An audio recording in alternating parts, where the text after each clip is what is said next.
السلام عليكم ورحمة الله وبركاته.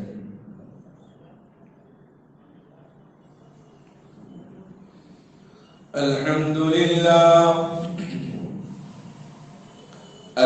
لله نحمده ونستعينه ونستغفره ونؤمن به ونتوكل عليه ونعوذ بالله من شرور أنفسنا ومن سيئات أعمالنا من يهده الله فلا مضل له ومن يضلله فلا هادي له ونشهد أن لا إله إلا الله وحده لا شريك له ونشهد أن سيدنا وحبيبنا ونبينا ومولانا محمدا عبده ورسوله. اللهم صل على محمد في أول كلامنا، اللهم صل على محمد في أوسط كلامنا، اللهم صل على محمد في آخر كلامنا، اللهم صل على محمد وعلى آله وأصحابه وأزواجه وأهل بيته أجمعين. أما بعد فأعوذ بالله من الشيطان الرجيم. بسم الله الرحمن الرحيم. شهر رمضان الذي أنزل فيه القرآن. وقال الله تبارك وتعالى في القرآن المجيد: يا أيها الذين آمنوا كتب عليكم الصيام كما كتب على الذين من قبلكم لعلكم تتقون. أما بعد فقد قال النبي صلى الله عليه وسلم: رجب شهري وشعبان شهر الله ورمضان شهر أمتي. وقال النبي صلى الله عليه وسلم: الصوم لي وأنا أجزي به. صدق الله مولانا العظيم وصدق رسوله النبي الكريم. نحن على ذلك من الشاهدين لمن الشاكرين والحمد لله رب العالمين.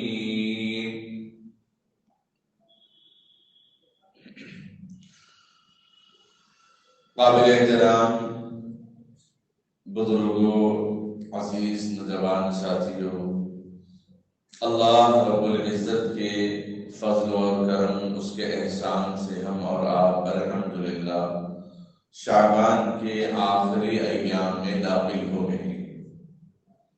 جو دعا ہم اور آپ رجب کے مہینے سے دعا کر رہے تھے، اللہم بارک لنا فی رجب و شعبان وبلغنا رمضان، رجب اور شعبان کا مہینہ اللہ نے نصیب فرمایا۔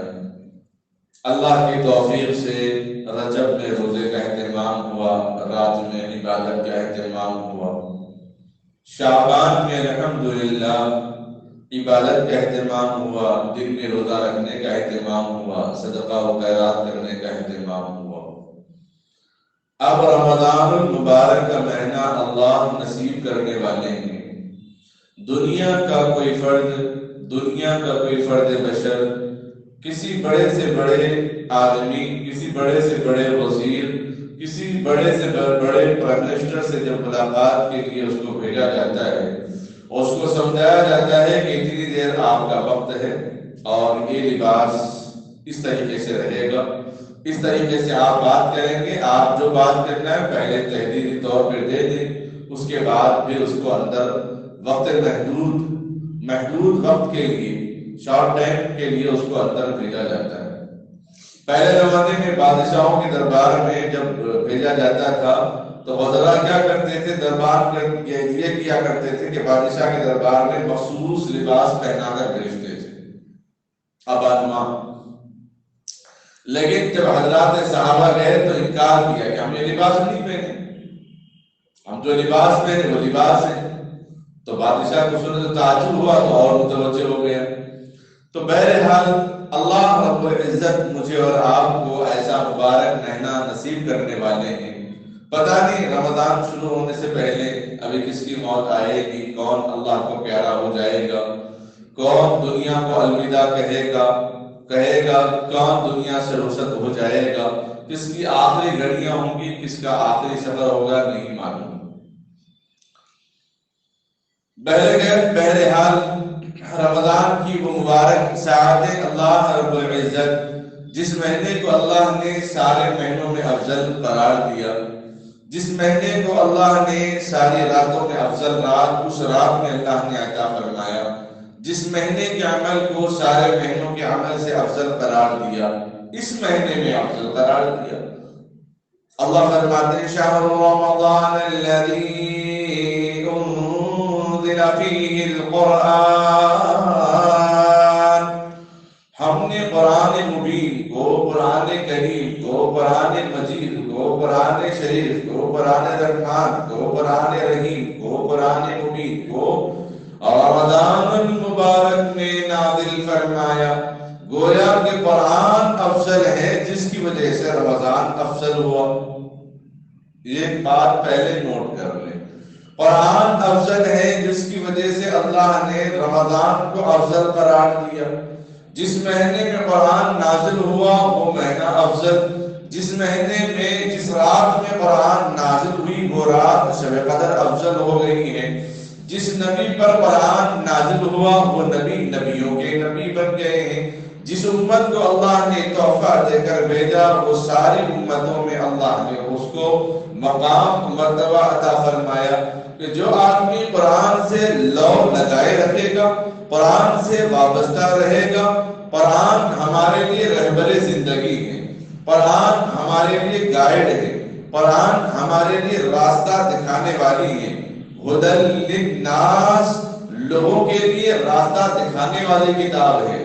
چاہے وہ رمضان کا مہینہ آئے یا بقرعید کا مہینہ آئے یا محرم الحرام کا مہینہ آئے، جو مہینہ بھی آئے اللہ رب العزت اس کے ذریعے سے پیغام دیتے ہیں اس مہینے میں یہ کام کرو، اس مہینے میں یہ کام کرو۔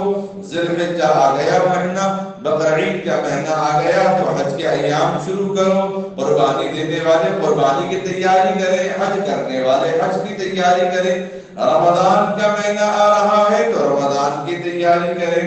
اسی لیے اللہ رب العزت نے جب ایسا مبارک مہینہ مجھے اور آپ کو عطا کر رہا ہے، جناب آقا و مولا تاجدار مدینہ امام الانبیاء محمد رسول اللہ صلی اللہ علیہ وسلم فرماتے ہیں کہ یا لوگوں تم پر ایک ایسا مہینہ سایہ فگن ہونے والا ہے، ایسا مہینہ آنے والا ہے جس میں اللہ رب العزت شیاطین اور جنات کو جو شرارت کرنے والے ہیں، ہماری عبادتوں میں خلل ڈالنے والے ہیں، ہماری عبادتوں میں رکاوٹ پیدا کرنے والے ہیں، اللہ ان بندوں کو، ان جنات و شیاطین کو قید کرتے ہیں تاکہ میرے بندوں کی عبادت میں کوئی خلل نہ ہو جائے۔ رمضان المبارک کا جیسے چاند نظر آ جائے گا ویسے اللہ تبارک و تعالیٰ فوراً فرشتوں کو حکم ہوتا ہے، فرشتے فوراً اطاعت بجا لاتے ہیں، جنات و شیاطین کو قید کر دیا جاتا ہے، بند کر دیا جاتا ہے، اللہ کی رحمت کے دروازے کھل جاتے ہیں، جنت کے دروازے کھل جاتے ہیں، فرشتے ندا دیتے ہیں، فرشتے صدا دیتے ہیں، اللہ رب العزت کی طرف سے ان کا استقبال ہوتا ہے۔ جو رمضان کا احترام کرتا ہے، رمضان کی قدر کرتا ہے، رمضان کی اہمیت کو سمجھتا ہے، اسی لیے ایسے مبارک مہینے کے بارے میں آقا علیہ السلام آگے فرما رہے ہیں مبارک مہینہ آنے والا ہے جس میں اللہ بندوں کی ایک ایک نیکی کا ثواب 70 نیکیوں کے برابر کرنے والے ہیں۔ ایک نفل کا ثواب 10 نفل پر عمل کرنے کا فرض کے برابر اللہ اس کو عطا فرمائیں گے، اور فرض کا ثواب 70 فرض ادا کرنے کا اللہ اس کو عطا فرمائیں گے۔ گویا نفل کا ثواب فرض کے برابر ہو جائے گا اور فرض کا ثواب 70 فرض کے برابر ادا ہو جائے گا۔ گویا کوئی ایک نماز رمضان میں پڑھتا ہے تو گویا ایک نماز کے بدلے ہفتے بھر کی نماز پڑھنے کا اللہ اس کو ثواب عطا کرتے ہیں۔ پھر آقا علیہ السلام فرماتے ہیں کہ مہینہ مبارک ایسا ہے جس وقت بندے روزے کے حالت میں افطار کے موقع پر دعا کرتے ہیں، اللہ ان کی دعائیں قبول کرتے ہیں۔ اور کوئی بندہ کسی روزے دار کو پیٹ بھر کھانا کھلائے یا کھجور کھلائے یا ایک لسی ایک گھونٹ پانی ہی پلا دے، اللہ اس روزے دار کا ثواب اس کو بھی ادا کرتے ہیں، اور دونوں میں کسی کے ثواب میں کمی نہیں ہوگی۔ ہاں، کھلانے والے کے ثواب میں زیادہ ہو جائے گا، خود کے روزے کا بھی ثواب ہے، اور دوسرے روزے داروں کے احترام میں یا احترام کیا، اس کی قدر کی یا اس کو کچھ کھلایا پلایا، اس کی وجہ سے اس کو زیادہ ثواب اللہ عطا فرماتے ہیں۔ اور ایسی مبارک رات اللہ نے رکھی جو 1000 مہینوں کی راتوں سے افضل ہے، تو اللہ کے نبی علیہ السلام فرمایا، لوگوں اس عبادت کے لیے تیار ہو جاؤ، ایسا مبارک مہینہ تم پر سایہ فگن ہونے والا ہے، مبارک مہینہ آنے والا ہے۔ اور اس رمضان سے پہلے ہم کو اپنے معمولات میں عبادت میں اضافہ کرنا ہے، معمولات میں تبدیل کرنا ہے، نظام العمل میں جو ہمارا ٹائم ٹیبل ہے اس کے اندر ترتیب قائم کر لینا ہے۔ بڑے بڑے اکابر، بڑے بڑے صحابہ حضرات ہمارے نبی آقا صلی اللہ علیہ وسلم خود اس رمضان کے مہینے میں نہیں بلکہ اس سے مہینے شعبان میں ہی اپنے آپ کو تیار کرتے، رجب سے فکریں ہوتی، دعائیں ہوتی، روزے ہوتے، شعبان میں مکمل رمضان کی تیاری ہو جاتی۔ اور ہماری اور آپ کی تیاری عید الفطر کی، چاند دکھنے والا ہوگا، پھر دوبارہ کل عید ہے، 30 روزے یا 29 روزے مکمل ہے، اس رات کے 12 یا صبح کے 3 بجے شاپنگ مکمل ہونے کے بعد ہمارے رمضان کی تیاری جب مکمل محسوس ہم کرتے ہیں۔ اللہ حفاظت فرمائے ہمارے وقت کو ضائع کرنے سے، اللہ حفاظت فرمائے وقت کو ضیاع کرنے سے، اللہ حفاظت فرمائے وقت کو گپ چپ میں لگانے سے، اللہ حفاظت فرمائے لایانی باتوں سے۔ اب تک لوگ خاموش ہیں، اب چند دن کے بعد دیکھیے باتیں شروع ہو جائیں گی، تراویح 8 رکعت ہے، 20 رکعت نہیں کہ رمضان اس لیے آیا کہ آپ کے اختلاف سنتے رہے، آپ کے اختلافات میں آ کے لوگ تزلزل کا شکار میں پڑتے رہے۔ حقیقت حال یہ ہے، پہلی بات تو یہ ہے کہ رمضان المبارک کے مہینے کو اللہ نے 3 حصوں میں تقسیم کر دیا۔ پہلا حصہ رحمتوں کا، دوسرا مغفرت کا، تیسرا جہنم سے آزادی کا۔ اللہ رب العزت فرماتے ہیں نفل کا ثواب فرض کے برابر کر دوں گا، اور پھر جب صحابہ سے، نبی علیہ السلام سے نفل اور سنت عبادتوں کا ثواب ہے، اس عبادتوں میں کوئی بحث نہیں کرنا، ان نوافل میں کوئی بحث نہیں کرنا، ان فرائض میں کوئی بحث نہیں کرنا۔ اگر آپ کے گھر میں شادی ہو رہی ہو، آپ لیٹنگ لگاتے ہیں اپنی خوشی کے لیے، کوئی آ کر کہہ دے کیوں بے فضول خرچ کر رہے ہیں، وہ فضول خرچ کرنے کے بجائے آپ غریبوں کو کھلا دیں، آپ کہیں گے میں دعوت جو دے رہا ہوں اس میں غریب بھی شامل ہے، اپنا بھی شامل ہے، بیگانہ بھی شامل ہے، میں اپنے طریقے سے اپنے عمل سے کر رہا ہوں۔ آپ کو جو بات سمجھ میں آئی وہ آپ کے اختیار میں ہے، اور مجھے جو بات سمجھ میں آئی میں بھی کھا رہا ہوں، خوشی کا اظہار کر رہا ہوں، اور دوسروں کو بھی خوشی میں شامل کر رہا ہوں۔ گویا اختلاف رائے، آپ کی رائے آپ تک محدود، میری رائے مجھ تک محدود ہے۔ جو لوگ نہیں کرنے والے، کرنے والوں کے پاس بھی دلائل ہیں، نئے کرنے والوں کے پاس بھی دلائل ہیں۔ جب دلائل موجود ہیں تو انکار کس بات کی؟ تو آقا صلی اللہ علیہ وسلم سب سے پہلے یہی بحث شروع ہوتی، چاند دکھتے شروع ہو جاتے لوگ کہ نئی تراویح 8 رکعتیں 20 رکعتیں، رمضان کا مہینہ ختم ہونے کے بعد بھی عید کے ہوش میں آتے کہ ہاں چلو عید الفطر کا دن آ گیا۔ پھر تراویحوں میں، عبادتوں میں اختلاف میں لگے رہے، لڑائی جھگڑوں میں ہم تو لگے رہے۔ اللہ کے حقیقت حال یہ ہے، اللہ کے نبی صلی اللہ علیہ وسلم رمضان مبارک میں مسجد نبوی میں آئے، دیکھا لوگ الگ الگ مختلف جماعتیں بنا کے نمازیں پڑھ رہے تھے۔ اللہ کے نبی علیہ السلام نے نماز تراویح پڑھائی، اعلان نہیں فرمایا۔ دوسرے دن آئے تو لوگ بیٹھے ہوئے تھے، نماز تراویح 20 رکعت آپ نے پڑھائی. اگر ذرا برابر بھی کہیں دلیل، چونکہ رمضان کے معاملات جو شروع ہوتے ہیں نا چاند سے شروع ہوتے ہیں، چاند دیکھنے کے بعد سب سے پہلا عمل تراویح کا ہوتا ہے، اس لیے میں پہلے تراویح کی بات کر رہا ہوں. معاملات رمضان میں یہی عنوان ہے، چاند دیکھنا، دعائیں کرنا، لوگوں کو اعمال کی فضائل کی مبارکبادی دینا، ذرہ برابر نقطہ نہیں کرنا. تو اللہ کے نبی صلی اللہ علیہ وسلم دوسرے دن بھی آئے، صحابہ بیٹھے پھر نمازیں پڑھ رہے تھے، پھر آپ نے 20 رکعت نماز تراویح پڑھائی.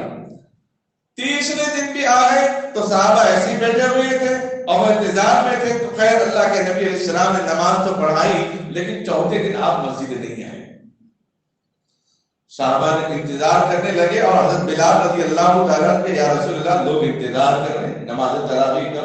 تو اللہ کے نبی علیہ السلام فرمانے لگے ان کو پڑھنے دو، اگر میں اجتماعی پڑھا دوں میرے عمل کو بھی اللہ تعالیٰ فرض قرار دے گا امت کے لیے. میں امت کے لیے بوجھ بن کر نہیں آیا، رحمت بن کے آیا ہوں. تو پھر اللہ کے نبی علیہ السلام نے اجتماعی نہیں فرمائی. اللہ کے نبی صلی اللہ علیہ وسلم اس دنیا سے پردہ فرمانے کے بعد اب شریعت میں اضافہ ہونے کی کوئی گنجائش نہیں تھی. اللہ کے نبی علیہ السلام کو عمل تو پسند تھا، جیسے تہجد وتہجد به نافلۃ لک، اللہ کے نبی علیہ السلام کو تہجد کی نماز پسند تھی. صحابہ کے متفقہ رائے پر، صحابہ کے متفقہ رائے پر اجتماعی طور پر کسی صحابی نے انکار نہیں کیا. حضرت عمر رضی اللہ تعالیٰ عنہ نے بھی دیکھا کہ لوگ الگ الگ قرآن پڑھ رہے ہیں، کوئی کا فلاں سے پڑھ رہا ہے، کوئی فلاں سورے سے پڑھ رہا ہے. تو عمر رضی اللہ تعالیٰ نے کہا قرآن ترتیب سے رمضان میں ختم کرنا سنت کی ہے، کیوں نہ نبی علیہ السلام نے 3 دن تراویح نماز پڑھائی تھی، اس لیے ہم نماز میں پڑھ لیں گے اس کو. تو ہمارے لیے امت کے لیے اللہ تبارک و تعالیٰ نے سنت قرار دیا. جو نبی کا عمل ہوگا، نبی کا پسند ہوگا، وہ ہمارے لیے سنت ہے. اب فرض ہونے کا کوئی موقع ہے ہی نہیں، کوئی چانس ہے ہی نہیں، کیونکہ اللہ نے آیت نازل کی اور اللہ نے نبی علیہ السلام کو پردہ فرما دیا. اب کوئی شریعت تو نازل ہونے والی نہیں ہے. صحابہ کے متفقہ رائے پر 20 رکعت نماز تراویح باضابطہ پڑھنے کا عمل ہوتا رہا. اگر کوئی اعتراض کرتا ہے 20 رکعت نماز تراویح کا، ان سے کہیں کہ عمر رضی اللہ تعالیٰ تو وہ شخصیت ہے جن کے بارے میں نبی نے کہا لو کان بعدی نبی لکان عمر، میرے بعد اگر کوئی نبی ہوتا تو وہ عمر ہوتا. جس کے بارے میں نبی نے فرمایا عمر تو جس گلی سے گزرتا ہے شیطان بھاگ جاتا ہے. ہم تو سنتے رمضان میں اللہ قید کر دیتے ہیں، لیکن عمر جدھر سے گزرتا ہے شیطان وہاں سے بھاگ جاتا ہے. اللہ کے نبی علیہ السلام نے فرمایا عمر رضی اللہ تعالیٰ کے مناقب میں اللہ کے نبی علیہ السلام نے یہ بات بیان فرمائی ہے. عمر رضی اللہ تعالیٰ کے خیال اور آپ کی خواہش جو تھی مقام ابراہیم پر 2 رکعت نماز نفل پڑھ لیں تو اچھا ہوتا. وَاتَّخَذَ مِن مَّقَامِ إِبْرَاهِيمَ مُصَلًّى، پھر اللہ تبارک و تعالیٰ نے عمر رضی اللہ تعالیٰ کی خواہش پر نبی علیہ السلام پر آیت نازل فرمائی. بہرحال ایک دو بات انسان کو سمجھنے کے لیے صحابی کا لفظ کافی ہے، ان کی بات کو سمجھنے کے لیے، ان کی فضیلت کو سمجھنے کے لیے. ہم ولی کا، ہم ایک عالم کا اتنا زیادہ ادب احترام کرتے ہیں، صحابی کا نام کافی ہے. ان کی عظمت بیان کرنے کے لیے اور دلائل کی ہمیں ضرورت نہیں، کیونکہ صحابہ کو دلیل ہے قرآن کے لیے، صحابہ کو دلیل ہے حدیث کے لیے. نبی علیہ السلام کیسے تھے؟ کوئی فرشتہ آ کر نہیں بتایا تھا، کوئی جن آ کر نہیں بتایا تھا، صحابہ بتائے کہ آپ مسکراتے تو ایسے رہتے، آپ چلتے تو ایسا چلتے. آج کل کا 30 میگا پکسل بھی جو ہے وہ کیش نہیں کر سکتا. جو نبی علیہ السلام کا حلیہ، آپ کی تعلیمات جو صحابہ نے محفوظ کی اپنی ذہن میں، کیمرہ آپ کی فوٹو تو نکالے گا لیکن داڑھی میں کتنے بال دکھائی نہیں دیں گے، اندر کتنے باہر کتنے. صحابہ نے اس کو بھی نوٹ کیا نبی علیہ السلام کی باتوں کو. آپ مسکراتے تو کون سے دانت دکھتے تھے، صحابہ نے اس کو بھی نوٹ کیا تھا. آپ ضرورت پانے کو جاتے تو کس طریقے سے بیٹھتے تھے، صحابہ نے اس کو بھی نوٹ کیا تھا. تو بہرحال صحابی کا درجہ ذہن میں رکھیے. اور اللہ تبارک و تعالیٰ نے کیا فرمایا، اصحابی کالنجوم فبأیہم اقتدیتم اہتدیتم، میرے صحابہ ستاروں کے مانند ہیں، جو کوئی ان کی اتباع کرے گا وہ سیدھا جنت میں چلا جائے گا، سیدھے راستے پر چلا جائے گا۔ اور صحابہ کا متفقہ رائے ہے۔ بعض لوگ کہتے ہیں نہیں، عمر کے ڈر اور عمر کے جلال، عمر کے رعب، عمر کے دبدبے کی وجہ سے عثمان خاموش رہے، پھر عثمان رضی اللہ عنہ کے زمانے میں عمر رضی اللہ عنہ شہید ہو گئے، عثمان رضی اللہ عنہ نے سنت تراویح کو جاری کر دیا، برابر پڑھتے رہے، کوئی کچھ بھی فیصلہ نہیں کیا۔ پھر کہنے لگے نہیں، حضرت علی کی وجہ سے عثمان خاموش رہے، پھر حضرت علی رضی اللہ عنہ کا دور آیا، برابر 20 رکعت تراویح ہوتی رہی، پھر حضرت معاویہ رضی اللہ عنہ کا دور آیا، برابر تراویح 20 رکعت ہوتی رہی۔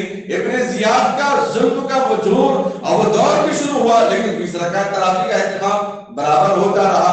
اب عمر بن عبدالعزیز کا دور آیا، برابر تراویح 20 رکعت کا اہتمام ہوتا رہا۔ ہم تو ایک عالم کا، ایک ولی کا بتایا ہوا وظیفہ نہیں چھوڑتے، صحابہ کے عمل کو کیسے چھوڑیں گے؟ صحابہ کے عمل کو کیسے چھوڑیں گے؟ اور سب سے بڑی بات ہماری عقل کے لیے، فی الوقت کے لیے، آگے کے لیے کوئی گارنٹی نہیں ہے، حرم مکہ المکرمہ مدینہ منورہ میں 20 رکعت نماز تراویح ہو رہی ہے۔ بعض لوگ بولتے نہیں، وہ 10 رکعت کے بعد امام صاحب بدلتے، پھر آپ تراویح 8 بول رہے ہیں، 10 کے بعد کہیں بدلیں گے، بدلنا ہے تو 8 کے بعد بدلنا۔ اچھا امام صاحب بدلے، پھر پبلک مجمع کیا بدلے گا؟ مکے والے مدینے میں، مدینے والے مکے میں کوئی سنت کا راستہ نکال دیے، ایسا تو نہیں کہ 10 رکعت وہاں پڑھ لی، 10 رکعت یہاں پڑھ لی۔ بات سمجھانے کے لیے، کوئی مذاق اڑانا نہیں، میرا مقصد حدیث نہیں، کسی پر نکتہ چینی نہیں ہے۔ ایسا ہے عمل کا دور شروع ہوتے ہی ایک شیطان تو بند ہوتا، نفس کا شیطان ابھر جاتا ہے باہر، لوگوں کو ورگلانے بھٹکانے، ایسا نہیں کہتے نا، ویسا نہیں کہتے نا، جو نہیں تھا اب نکلتا، لوگ عمل کرنے کا جذبہ ایسے موقع پہ بھی لوگوں کو بھٹکا ہے۔ تو سب سے بڑی بات صحابہ نے اس کا اہتمام کیا۔ اب بعض مساجد میں مکے میں پڑھ رہے ہیں، مکہ المکرمہ کے بعض مسجدوں میں 8 رکعت ہوئی، ان کو ان کی دلیل ان کے پاس ہے، جس طرح رفع دین کرتے امام شافعی، امام مالک، امام احمد بن حنبل کا الگ الگ طریقہ ہے، امام اعظم ابو حنیفہ کا اپنا طریقہ ہے، جس طرح ہر ایک کے دلائل اپنی اپنی جگہ ہے، اگر وہ پڑھ رہے ہیں تو پڑھنے دیں، لیکن تراویح تو 20 رکعت مکمل ہے۔ حرم مکہ المکرمہ مدینے میں آج بھی 20 رکعت تراویح ہو رہی ہے۔ اگر کہیں بھی ثابت نہیں ہے مکہ المکرمہ اور مدینے میں تراویح 20 رکعت کیوں ہو رہی ہے، اب آئندہ کے لیے یہ دلیل قائم نہیں رہے گی۔ کیوں قائم نہیں رہے گی؟ اس لیے کہ وہاں پہ تو پابندیاں لگ رہے ہیں، لاؤڈ اسپیکر پہ اذانیں نہیں ہونا، سنیما تھیٹر کھول رہے ہیں، اور بچوں کو ایسی حالت ہو گئی ہے کہ ہمارے حضور کے والد کا نام بچوں کو نہیں معلوم ہے، اور وہاں پہ شراب عام کر دی جا رہی، معلوم نہیں آئندہ چل کے حکومت تراویح اعتکاف نہیں کرتے۔ حکومت بدل سکتی ہے، شریعت نہیں بدل سکتی، طاقتیں بدل سکتی ہے، شریعت نہیں بدلتی، لوگ بدل سکتے ہیں، امام خطیب بدل سکتا ہے، مسجد نہیں بدلتی، چاہے لوگ مسجد میں خمسہ بھی کر لے وہ مسجد برقرار رہے گی۔ ایک صدی کے لوگ اگر دنیا سے چلے بھی جائیں لیکن وہ مسجد رہے گی اللہ کی نظر میں، اس کو ذہن میں رکھیں۔ آئندہ ہم یہ دلیل دے نہیں سکتے کہ مکے میں 8 رکعت تراویح ہو رہی تو پہلے کیوں ہوئی 20 دن؟ اگر کوئی یہ بھی کہتے ہیں آگے 10 سال کے بعد، 5 سال کے بعد یا 20 سال کے بعد کوئی بچے کب کہے کہ میں مکے میں 8 پڑھ رہے ہیں، ہم بھی 8 پڑھیں گے، شریعت مکہ نہیں ہے، شریعت تو ہمارے حضور کی ہے، شریعت تو ہمارے صحابہ نے جو طریقہ ہم کو بتایا۔ تو بہرحال یہ ذہن میں رکھ لیں۔ دوسری بات، پھر بھی اگر کوئی کہہ دے کہ نہیں 8 کی ہے نا، پڑھ رہے نا، غلط ہے کیا؟ کل قیامت کو اللہ تبارک و تعالیٰ پوچھے بھئی تراویح 8 تھی، 20 رکعت کیوں پڑھے؟ اللہ تعالیٰ سے کہیں کہ اے اللہ، ہمارے حضور صلی اللہ علیہ وسلم نے شعبان کے مہینے میں ایک حدیث بیان کی، نفل کا ثواب فرض کے برابر، اگر 8 سنت ہے تو 12 نفل میں شامل کر دیں، ویسے بھی چلتے پھرتے اٹھتے بیٹھتے آتے جاتے ہم نمازیں پڑھتے رہتے ہیں، کوئی غلط کام ہم نے نہیں کیا، بس تیرے سامنے سجدہ کیا، جماعت سے نماز پڑھو۔ اللہ کہیں گے فبیہا، بہت اچھی بات ہے، چلیے نفل کا ثواب فرض کے برابر ہو گیا۔ اگر بالفرض، اور حقیقت یہی ہے، تراویح 20 تھی، جو لوگ 8 پڑھ کے آئے ان سے پوچھیں گے 12 رکعت کہاں ہیں، بولے کہ اے اللہ ذرا موقع دینا، محمد یہ مسلمانوں کے پاس سے لے کے آئیں گے، جو 20 پڑھتے تھے ان کے پاس سے لے کے آئیں گے، جب کیا کریں گے؟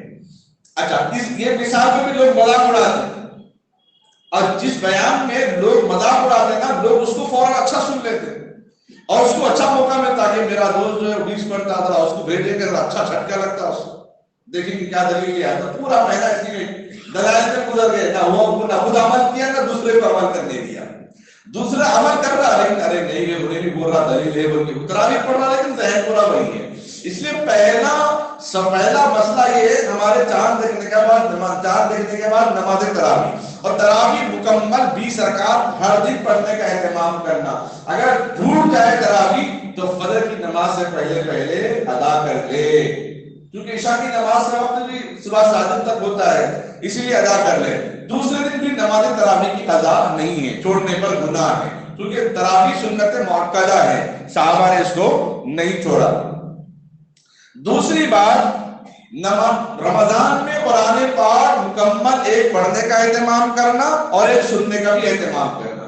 نماز میں مکمل قرآن سننے کا اہتمام کرنا یہ الگ ہے اور اپنی قرآن مکمل کرنا یہ الگ ہے.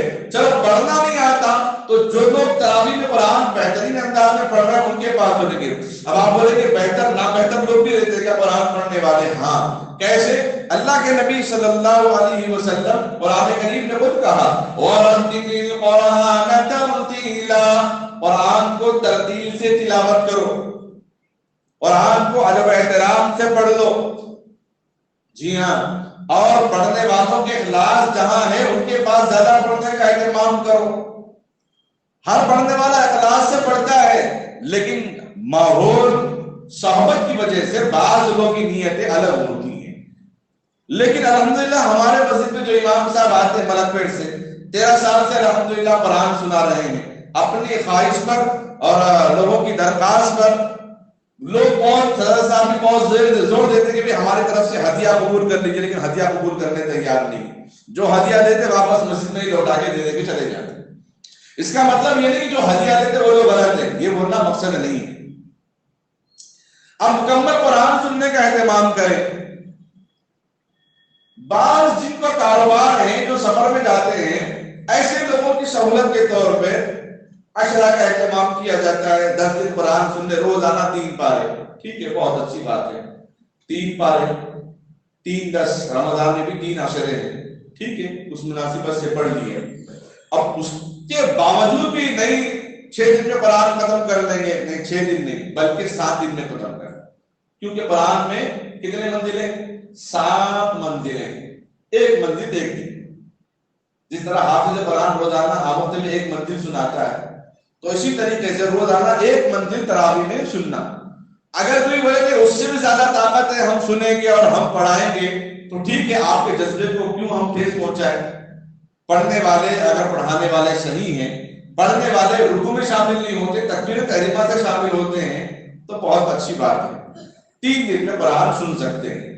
اگر کوئی کہے کہ نہیں 1 دن میں تو بکواس. اتنا ہی شوق ہے اکیلے پڑھو کمرے میں بیٹھ کے اپنے گھر میں پڑھو اللہ کے گھر میں بیٹھ کے اکیلے پڑھ لو اللہ کے سامنے اپنا ذوق شوق دکھاؤ. سننے والا پوری قرآن سن نہیں سکتا سنانے والا قرآن سنانے کے چکر میں الفاظ کو ہڑپ لیتا ہے. قرآن کہتا ہے وَرَتِّلِ الْقُرْآنَ تَرْتِيلًا قرآن کو ترتیل سے تلاوت کرو نہایت ادب احترام کے ساتھ قرآن پاک کو پڑھو. اسی لیے چاند دیکھنے کے بعد سب سے پہلے تراویح کا مکمل پڑھنے کا اہتمام کرنا. اور یہ ضروری ایسا آدمی گنہگار نہیں ہوتا آج ایک دن تراویح ایک مسجد میں دوسرے دن دوسری مسجد میں پڑھ لیے تیسرے دن تیسری مسجد میں پڑھ لیے کوئی گناہ نہیں ہے لیکن تلاوت کی ترتیب چھوٹ جاتی ہے. جو روزانہ تلاوت کی ترتیب ہو رہی ہے وہ ترتیب چھوٹ جاتی ہے.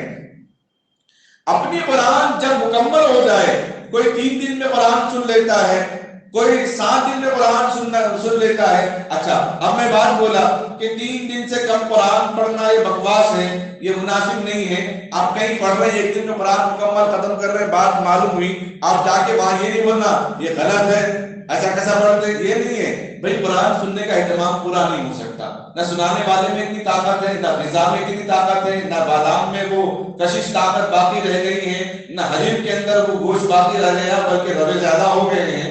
لہذا نہ پڑھنے میں وہ طاقت باقی رہ گئی نہ پیچھے کھڑے ہو کے سننے والوں کے گھٹنوں میں وہ طاقت باقی رہ گئی. اس لیے بے عزتی محسوس ہوتی ہے. آپ جتنے دن پڑھانا ہے پڑھائیے تہجد میں بھی ہم سننے کو تیار ہیں سنانے والے بھی تیار ہو جائیں گے. ایک جنون کیا بولے تو انہیں 3 دن جو قرآن پڑھ رہا بولے تو میں 1 دن میں پڑھ کے بتا دوں. اس جنون کے چکر میں ہم بے عزتی کر رہے ہیں. اس کا اہتمام کرنا تراویح سب سے پہلے تراویح کا اہتمام کرنا. رمضان میں اللہ تعالیٰ کیا فرما رہے ہیں دن میں روزہ رکھو